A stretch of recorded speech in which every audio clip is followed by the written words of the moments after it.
It's become very evident that we as a nation are desperate for leadership. Just a handful of days away from the election. Regardless of what happens on Tuesday, I think that this should be a moment of reflection for Americans that our greatness is not going to be based on who gets elected to office, right?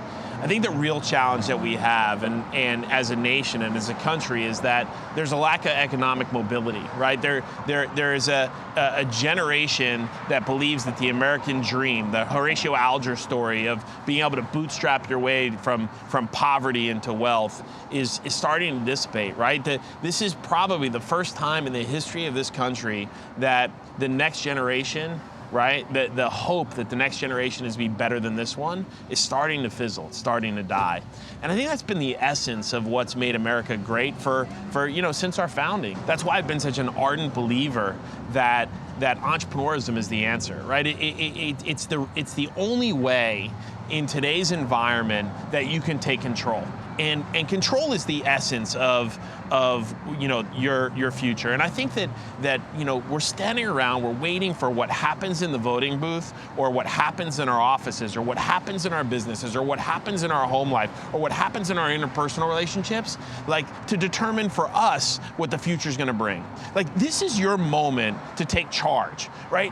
And for us, I think it's also hopefully our face down in the gutter moment in our political system. But the great thing about entrepreneurism is, as I've said in the past, it doesn't care if you're black or white or Hispanic or Asian or other. It doesn't care if you're rich or poor, or if you went to Harvard or if you didn't go to college at all.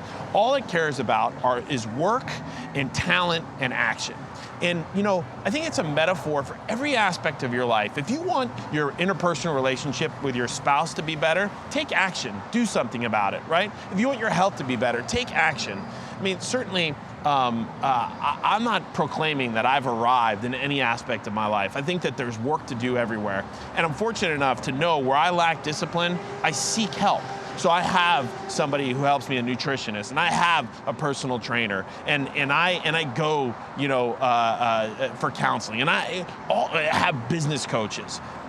But for you today, what you have, if you're not at a point where you can afford all those things, is you have an opportunity to define your future. Don't wait for it to happen to you. If you're unhappy in the environment that's there, be the change. Just because you don't have the C on your shirt, just because you're not, don't have a title of leader in your organization, doesn't mean you can't be a catalyst and a leader for the change that's going to take place. Don't wait for somebody else, right? Don't let the voting booth determine what's going to happen, in your community or in your business. And don't let time kill your motivation. We have to take action in order to control our future. And this should be the moment, right? This should be the moment that makes you wake up and realize that your success or failure is not going to be predicated on anybody except for you. I hope whatever happens on Tuesday makes you realize that.